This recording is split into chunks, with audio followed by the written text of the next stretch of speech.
ಜೊತೆಗೆ ಸಾವಿನ ಸುದ್ದಿಯನ್ನು ವಿದೇಶಾಂಗ ಇಲಾಖೆ ಕನ್ಫರ್ಮ್ ಮಾಡಿದೆ. ಕ್ಯಾಲಿಫೋರ್ನಿಯಾದಲ್ಲಿ ಕರ್ನಾಟಕದ ವಿದ್ಯಾರ್ಥಿ ಸಾವಿಗೀಡಾಗಿರುವಂತಹ ವಿಚಾರಕ್ಕೆ ಸಂಬಂಧಪಟ್ಟಂತೆ ಸಾಕೇತ ಪೋಷಕರು ದಿಗ್ಭ್ರಮೆಯಲ್ಲಿದ್ದಾರೆ. ಮಗನ ಸಾವನ್ನ ನಂಬಲಾರದ ಸ್ಥಿತಿಯಲ್ಲಿ ಪೋಷಕರಿದ್ದಾರೆ. ತುರ್ತು ವೀಸಾಗೆ ಅಪ್ಲೈ ಮಾಡ್ತಾ ಇದ್ದಾರೆ ಪೋಷಕರು.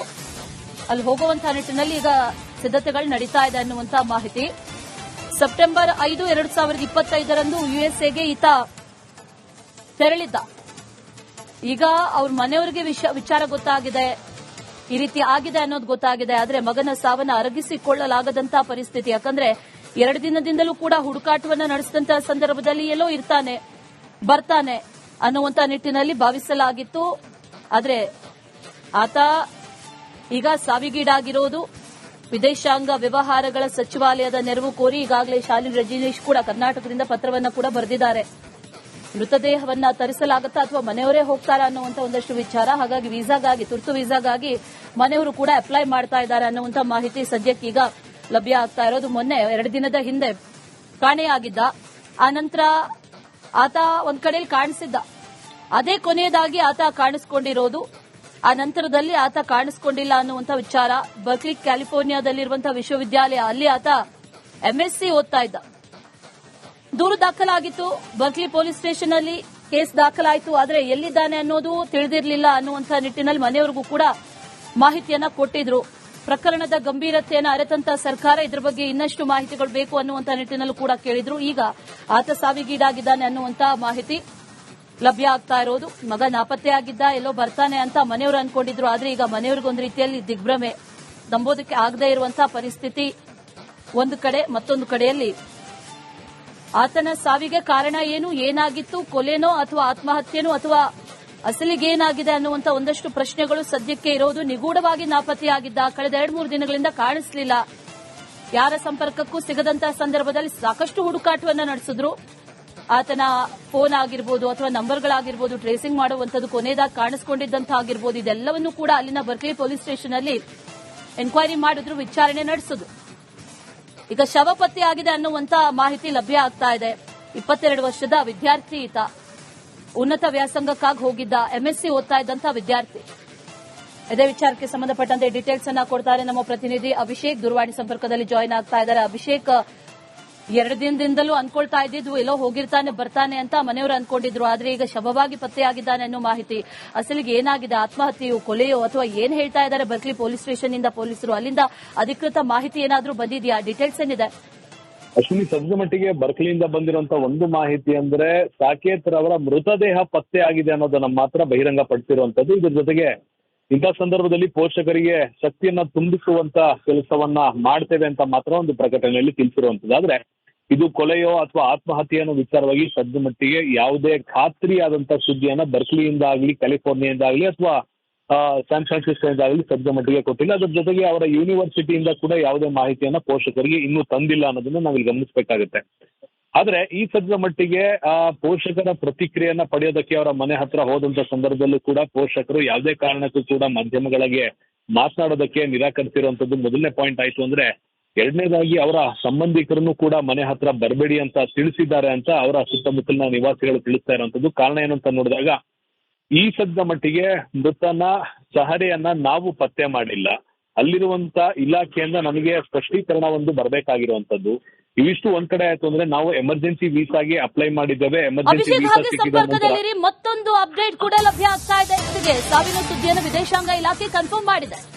ಕ್ಯಾಲಿಫೋರ್ನಿಯಾದಲ್ಲಿ ಕರ್ನಾಟಕದ ವಿದ್ಯಾರ್ಥಿ ಸಾವಿಗೀಡಾಗಿರುವಂತಹ ವಿಚಾರಕ್ಕೆ ಸಂಬಂಧಪಟ್ಟಂತೆ ಸಾಕೇತ ಪೋಷಕರು ದಿಗ್ಭ್ರಮೆಯಲ್ಲಿದ್ದಾರೆ. ಮಗನ ಸಾವನ್ನ ನಂಬಲಾರದ ಸ್ಥಿತಿಯಲ್ಲಿ ಪೋಷಕರಿದ್ದಾರೆ. ತುರ್ತು ವೀಸಾಗೆ ಅಪ್ಲೈ ಮಾಡ್ತಾ ಇದ್ದಾರೆ ಪೋಷಕರು. ಅಲ್ಲಿ ಹೋಗುವಂತಹ ನಿಟ್ಟಿನಲ್ಲಿ ಈಗ ಸಿದ್ಧತೆಗಳು ನಡೀತಾ ಇದೆ ಅನ್ನುವಂತಹ ಮಾಹಿತಿ. ಸೆಪ್ಟೆಂಬರ್ 5, 2025ರಂದು ಯುಎಸ್ಎಗೆ ಈತ ತೆರಳಿದ್ದ.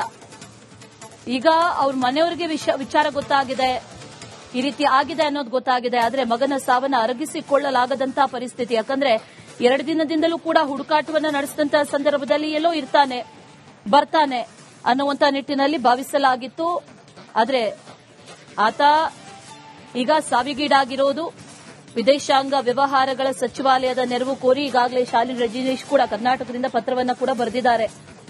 ಮೃತದೇಹವನ್ನ ತರಿಸಲಾಗುತ್ತಾ ಅಥವಾ ಮನೆಯವರೇ ಹೋಗ್ತಾರಾ ಅನ್ನುವಂತ ಒಂದಷ್ಟು ವಿಚಾರ. ಹಾಗಾಗಿ ವೀಸಾಗಾಗಿ, ತುರ್ತು ವೀಸಾಗಾಗಿ ಮನೆಯವರು ಕೂಡ ಅಪ್ಲೈ ಮಾಡ್ತಾ ಇದ್ದಾರೆ ಅನ್ನುವಂತ ಮಾಹಿತಿ ಸದ್ಯಕ್ಕೀಗ ಲಭ್ಯ ಆಗ್ತಾ ಇರೋದು. ಮೊನ್ನೆ 2 ದಿನದ ಹಿಂದೆ ಕಾಣೆಯಾಗಿದ್ದ, ಆನಂತರ ಆತ ಒಂದ್ ಕಡೆಯಲ್ಲಿ ಕಾಣಿಸಿದ್ದ, ಅದೇ ಕೊನೆಯದಾಗಿ ಆತ ಕಾಣಿಸಿಕೊಂಡಿರೋದು. ಆ ನಂತರದಲ್ಲಿ ಆತ ಕಾಣಿಸಿಕೊಂಡಿಲ್ಲ ಅನ್ನುವಂಥ ವಿಚಾರ. ಬರ್ಕ್ಲಿ ಕ್ಯಾಲಿಫೋರ್ನಿಯಾದಲ್ಲಿರುವಂತಹ ವಿಶ್ವವಿದ್ಯಾಲಯ, ಅಲ್ಲಿ ಆತ MSc ಓದ್ತಾ ಇದ್ದ. ದೂರು ದಾಖಲಾಗಿತ್ತು, ಬರ್ಕ್ಲಿ ಪೊಲೀಸ್ ಸ್ಟೇಷನ್ ಅಲ್ಲಿ ಕೇಸ್ ದಾಖಲಾಯಿತು. ಆದರೆ ಎಲ್ಲಿದ್ದಾನೆ ಅನ್ನೋದು ತಿಳಿದಿರಲಿಲ್ಲ ಅನ್ನುವಂಥ ನಿಟ್ಟಿನಲ್ಲಿ ಮನೆಯವರಿಗೂ ಕೂಡ ಮಾಹಿತಿಯನ್ನ ಕೊಟ್ಟಿದ್ರು. ಪ್ರಕರಣದ ಗಂಭೀರತೆಯನ್ನು ಅರಿತಂತ ಸರ್ಕಾರ ಇದರ ಬಗ್ಗೆ ಇನ್ನಷ್ಟು ಮಾಹಿತಿಗಳು ಬೇಕು ಅನ್ನುವಂಥ ನಿಟ್ಟಿನಲ್ಲೂ ಕೂಡ ಕೇಳಿದ್ರು. ಈಗ ಆತ ಸಾವಿಗೀಡಾಗಿದ್ದಾನೆ ಅನ್ನುವಂಥ ಮಾಹಿತಿ ಲಭ್ಯ ಆಗ್ತಾ ಇರೋದು. ಮಗ ನಾಪತ್ತೆಯಾಗಿದ್ದ, ಎಲ್ಲೋ ಬರ್ತಾನೆ ಅಂತ ಮನೆಯವರು ಅನ್ಕೊಂಡಿದ್ರು. ಆದ್ರೆ ಈಗ ಮನೆಯವರಿಗೊಂದು ರೀತಿಯಲ್ಲಿ ದಿಗ್ಭ್ರಮೆ, ನಂಬೋದಕ್ಕೆ ಆಗದೇ ಇರುವಂತಹ ಪರಿಸ್ಥಿತಿ ಒಂದು ಕಡೆ. ಮತ್ತೊಂದು ಕಡೆಯಲ್ಲಿ ಆತನ ಸಾವಿಗೆ ಕಾರಣ ಏನು, ಏನಾಗಿತ್ತು, ಕೊಲೆನೋ ಅಥವಾ ಆತ್ಮಹತ್ಯೆನೋ ಅಥವಾ ಅಸಲಿಗೇನಾಗಿದೆ ಅನ್ನುವಂಥ ಒಂದಷ್ಟು ಪ್ರಶ್ನೆಗಳು ಸದ್ಯಕ್ಕೆ ಇರೋದು. ನಿಗೂಢವಾಗಿ ನಾಪತ್ತೆಯಾಗಿದ್ದ, ಕಳೆದ 2-3 ದಿನಗಳಿಂದ ಕಾಣಿಸಲಿಲ್ಲ, ಯಾರ ಸಂಪರ್ಕಕ್ಕೂ ಸಿಗದಂತಹ ಸಂದರ್ಭದಲ್ಲಿ ಸಾಕಷ್ಟು ಹುಡುಕಾಟವನ್ನ ನಡೆಸಿದ್ರು. ಆತನ ಫೋನ್ ಆಗಿರ್ಬೋದು ಅಥವಾ ನಂಬರ್ಗಳಾಗಿರ್ಬೋದು ಟ್ರೇಸಿಂಗ್ ಮಾಡುವಂಥದ್ದು, ಕೊನೆಯದಾಗಿ ಕಾಣಿಸಿಕೊಂಡಿದ್ದಂತಹ ಆಗಿರ್ಬೋದು, ಇದೆಲ್ಲವನ್ನೂ ಕೂಡ ಅಲ್ಲಿನ ಬರ್ಕ್ಲಿ ಪೊಲೀಸ್ ಸ್ಟೇಷನ್ ಅಲ್ಲಿ ಎನ್ಕ್ವೈರಿ ಮಾಡಿದ್ರು, ವಿಚಾರಣೆ ನಡೆಸಿದ್ರು. ಈಗ ಶವ ಪತ್ತೆಯಾಗಿದೆ ಅನ್ನುವಂತ ಮಾಹಿತಿ ಲಭ್ಯ ಆಗ್ತಾ ಇದೆ. 22 ವರ್ಷದ ವಿದ್ಯಾರ್ಥಿ ಈತ, ಉನ್ನತ ವ್ಯಾಸಂಗಕ್ಕಾಗಿ ಹೋಗಿದ್ದ, MSc ಓದ್ತಾ ಇದ್ದಂತಹ ವಿದ್ಯಾರ್ಥಿ. ಇದೇ ವಿಚಾರಕ್ಕೆ ಸಂಬಂಧಪಟ್ಟಂತೆ ಡೀಟೇಲ್ಸ್ ಅನ್ನ ಕೊಡ್ತಾರೆ ನಮ್ಮ ಪ್ರತಿನಿಧಿ ಅಭಿಷೇಕ್. ದೂರವಾಣಿ ಸಂಪರ್ಕದಲ್ಲಿ ಜಾಯಿನ್ ಆಗ್ತಾ ಇದ್ದಾರೆ. ಅಭಿಷೇಕ್, 2 ದಿನದಿಂದಲೂ ಅನ್ಕೊಳ್ತಾ ಇದ್ದಿದ್ದು ಎಲ್ಲೋ ಹೋಗಿರ್ತಾನೆ ಬರ್ತಾನೆ ಅಂತ ಮನೆಯವರು ಅನ್ಕೊಂಡಿದ್ರು. ಆದ್ರೆ ಈಗ ಶವವಾಗಿ ಪತ್ತೆಯಾಗಿದ್ದಾನೆ ಅನ್ನೋ ಮಾಹಿತಿ, ಅಸಲಿಗೆ ಏನಾಗಿದೆ, ಆತ್ಮಹತ್ಯೆಯೋ ಕೊಲೆಯೋ ಅಥವಾ ಏನ್ ಹೇಳ್ತಾ ಇದ್ದಾರೆ ಬರ್ಕ್ಲಿ ಪೊಲೀಸ್ ಸ್ಟೇಷನ್ ಇಂದ ಪೊಲೀಸರು, ಅಲ್ಲಿಂದ ಅಧಿಕೃತ ಮಾಹಿತಿ ಏನಾದ್ರೂ ಬಂದಿದೆಯಾ? ಡೀಟೇಲ್ಸ್ ಏನಿದೆ? ಅಶ್ವಿನಿ, ಸದ್ಯ ಮಟ್ಟಿಗೆ ಬರ್ಕ್ಲಿಯಿಂದ ಬಂದಿರುವಂತ ಒಂದು ಮಾಹಿತಿ ಅಂದ್ರೆ ಸಾಕೇತ್ ರವರ ಮೃತದೇಹ ಪತ್ತೆ ಆಗಿದೆ ಅನ್ನೋದನ್ನ ಮಾತ್ರ ಬಹಿರಂಗ ಪಡಿಸಿರುವಂತದ್ದು. ಇದ್ರ ಜೊತೆಗೆ ಇಂಥ ಸಂದರ್ಭದಲ್ಲಿ ಪೋಷಕರಿಗೆ ಶಕ್ತಿಯನ್ನ ತುಂಬಿಸುವಂತ ಕೆಲಸವನ್ನ ಮಾಡ್ತೇವೆ ಅಂತ ಮಾತ್ರ ಒಂದು ಪ್ರಕಟಣೆಯಲ್ಲಿ ತಿಳಿಸಿರುವಂತದ್ದು. ಆದ್ರೆ ಇದು ಕೊಲೆಯೋ ಅಥವಾ ಆತ್ಮಹತ್ಯೆ ಅನ್ನೋ ವಿಚಾರವಾಗಿ ಸದ್ಯ ಮಟ್ಟಿಗೆ ಯಾವುದೇ ಖಾತ್ರಿಯಾದಂತ ಸುದ್ದಿಯನ್ನ ಬರ್ಕ್ಲಿಯಿಂದ ಆಗಲಿ, ಕ್ಯಾಲಿಫೋರ್ನಿಯಾದಿಂದ ಆಗಲಿ ಅಥವಾ ಸ್ಯಾನ್ ಫ್ರಾನ್ಸಿಸ್ಕೋದಿಂದ ಆಗಲಿ ಸದ್ಯ ಮಟ್ಟಿಗೆ ಕೊಟ್ಟಿಲ್ಲ. ಅದ್ರ ಜೊತೆಗೆ ಅವರ ಯೂನಿವರ್ಸಿಟಿಯಿಂದ ಕೂಡ ಯಾವುದೇ ಮಾಹಿತಿಯನ್ನ ಪೋಷಕರಿಗೆ ಇನ್ನೂ ತಂದಿಲ್ಲ ಅನ್ನೋದನ್ನ ನಾವಿಲ್ಲಿ ಗಮನಿಸಬೇಕಾಗುತ್ತೆ.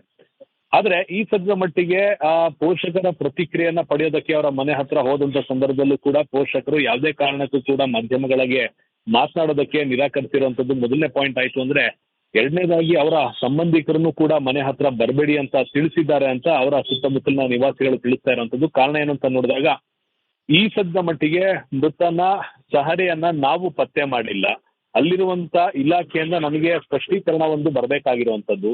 ಇವಿಷ್ಟು ಒಂದ್ ಕಡೆ ಆಯ್ತು ಅಂದ್ರೆ ನಾವು ಎಮರ್ಜೆನ್ಸಿ ವೀಸಾಗೆ ಅಪ್ಲೈ ಮಾಡಿದ್ದೇವೆ. ಎಮರ್ಜೆನ್ಸಿ ವೀಸಾ ಸಿಕ್ಕಿದ ನಂತರ ಮತ್ತೊಂದು ಅಪ್ಡೇಟ್ ಕೂಡ ಲಭ್ಯ ಆಗ್ತಾ ಇದೆ.